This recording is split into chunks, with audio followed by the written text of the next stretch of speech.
right. Cool. Thank you, Jeffrey. And thank you, Jeffrey's dog, who I saw in the background. So I will be talking about evidence for unusual supernova in the early universe that has come out of the SkyMapper EMP follow-up. So this is work done together with all these listed people, in particular Chiaki Kobayashi and David Young have done a lot. If you were paying attention yesterday at the start of the meeting, you will note that this is already voted the best talk of the conference with, I think, 2 votes, but this was before votes were supposed to open, so I hope to be able to live up to this expectation. So to start with, the topic of this session is the first stars. So the goal is understanding as much as we can of the first stars. And at present, because we have never observed any of the first stars, the best we can do is rely on theoretical evidence. So on the left, I show 4 different examples of simulations of star formation for metal-free stars.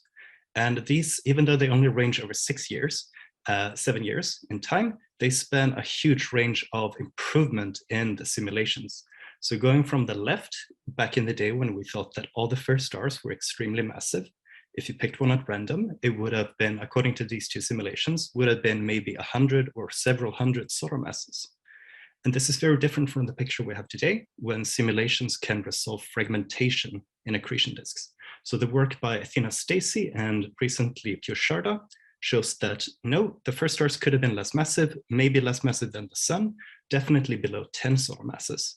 And the mass distribution is still what we call top heavy compared to the classical IMFs, but it is not as bad as it used to be. You don't only see these behemoths of several hundred solar masses. And one of the reasons this is interesting is that depending on the properties of the first star, in particular its mass and things like rotation and magnetic fields, the final fate of the star is very different. So I show a schematic on the right on the type of supernova explosions that result from different types of population 3 stars, metal-free first stars. So I don't expect you to remember the difference between a type 2P and a type 1B supernova, but as a schematic, they imply different types of explosions produce different amounts of chemical elements. And depending on these ratios, which are then imprinted on the interstellar medium from which the population 2 stars form, and these stars are alive today, we can measure these things, tag them back onto those first supernovae, and invert this relationship and say, we observe this, so therefore the initial mass function of the first stars must have been that. This is the final goal. Gary alluded to this paper by David Young, which is the very best ever high-resolution chemical abundance analysis of extremely metal-poor stars, where David measured high-resolution spectra of 150 stars. And he measured a number of elements, their chemical abundances, in order to determine what is at each metallicity, which is the x-axis here, what is the mean abundance of each element? Does it vary as a function of metallicity? And what is the scatter? And we can find that different elements come in very different groups. Simon Campbell's favorite, carbon, has an enormous scatter of perhaps 1 dex. And this is indicative that the production of carbon and iron is decoupled in the first stars. And similarly for sodium and barium, the scatter is enormous, while calcium has a very small scatter.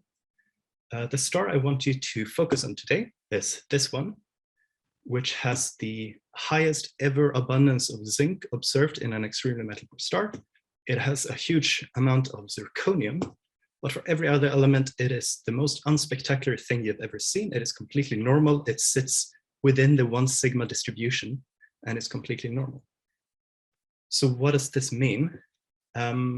If I flip this around and I take all the abundances that David measured for this star, David then wrote an ESO DDT proposal, and we were given several hours of UVIS time. So I reduced and I analyzed the spectra and measured all these abundances. So we have about 25 different measurements and 20-ish upper limits, all the way up to uranium. Comparing this to the chemical evolution model that is not fitted to this data, it is fitted to all the other 150 stars in the sample. So this is a prediction, not at all related to the measurements we did for this star. Just taking at this metallicity, what should it look like? This is a pretty good match. There are a few outliers that the measurements are either way above or way below the predictions. Most of them we understand, except these. So this star is very obviously enhanced in elements ranging from nickel up to zirconium, so atomic elements 28 up to 40. And the question is, what made this stuff when everything else is normal? So our first candidate is always fast rotating massive stars. And the reason is that with fast rotating massive stars, as you can see in the two figures on the left, you have many knobs that you can turn, and you can modify you can change your models, you can turn your mass knob, and you can go all the way from 10 solar mass stars up to several hundred solar masses. You can also turn the knob that is the amount of rotation, and this changes the amount of deep mixing that is related back to what Simon just talked to. And when this happens, you can produce these episodes where you bring up elements that give you neutrons. And with a burst of neutrons, you can produce neutron capture elements, huge quantities, and the relative amounts, the ratios, change as a function of these things. So on the right, the implication is shown that this gives you a stochastic enrichment of the galaxy. There is a distribution of your abundance ratios. And it is really a distribution. You don't predict one value, you predict hundreds or thousands. So with this bag of models, I selected 357 that match reasonably well. And all of them predict, just from first principles, a particular pattern between roughly nickel and roughly zirconium. That this up and down pattern is about the same, regardless what knob you turn, you get the same thing. So it way over predicts, for example, copper and yttrium and whatever number 31 is. But the others are mostly okay, and in a chi-square sense, this is not a disaster, it's just not very good. The disaster comes at low atomic numbers. Carbon, nitrogen, oxygen, sodium, magnesium, these are over-predicted by several decks. And they're just, as far as I can tell, no model exists that matches both the light and the heavy, or that can produce the heavy without producing the light. So what are we left with then if it's not a fast rotating massive star? The best model we have is for electron capture supernovae. So I showed you this diagram already, and you probably didn't see it, but right here is where I want you to look. The electron capture supernovae occur in a very narrow mass band between, say, 9 and 10 solar masses. There are some arguments in the literature that this should shift a little bit down towards maybe 8 to 9, but it is just 1 solar mass wide. So it is very small compared to the rest of the types of supernovae you might find, which means you could imagine that these would be rare events. But they are not, because we think the IMF should probably produce lots of lower mass stars. So regardless of how often you think you should find these, we think this is the best match. The thing that makes these interesting is that this is the end result of a super AGB star. A super AGB star forms a core consisting of oxygen, neon, and magnesium, and it is incredibly dense. It is a marble on top of which you suddenly have a drop of 10 orders of magnitude in density, which is shown in the top right. So it is a marble of oxygen, neon, and magnesium, on top of which you have this fluffy exterior. Thomas, that's 2 minutes left. Thanks, Jeffrey. When detonation occurs in the center, this forms a shock that moves out, and when the density disappears, you end up with a bath of neutrons. And again, you produce light neutron capture elements, shown in the bottom right, that are, we think, exactly what we need.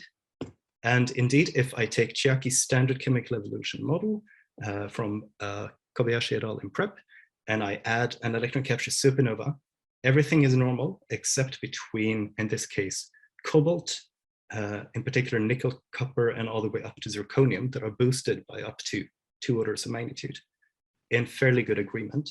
There are some things that are in disagreement. For example, yttrium and zirconium right at the middle of the plot are a bit over-predicted. We think this is related to observational difficulties with these elements. Aside from this, there is only one tunable knob that we've used, which is the amount of electron capture supernova ejecta put on top of the normal ejecta. So this is, from an Occam's razor point of view, this is a very good argument in favor of an electron capture supernova. So I will spend my last minute and a bit on my conclusions, which is that we think we found evidence for the first electron capture supernova, perhaps in the universe. So this is the signature of a star with a mass between 9 and 10 solar masses, perhaps 8 to 9, that exploded as a supernova. According to the chemical evolution model, this happened 80 million years after the onset of star formation. So think of this as the birth of the Milky Way's halo. And the lifetime of such a star is about 30 million years, given timescales of material being ejected, cooling down, forming the next generation of stars. This works brilliantly.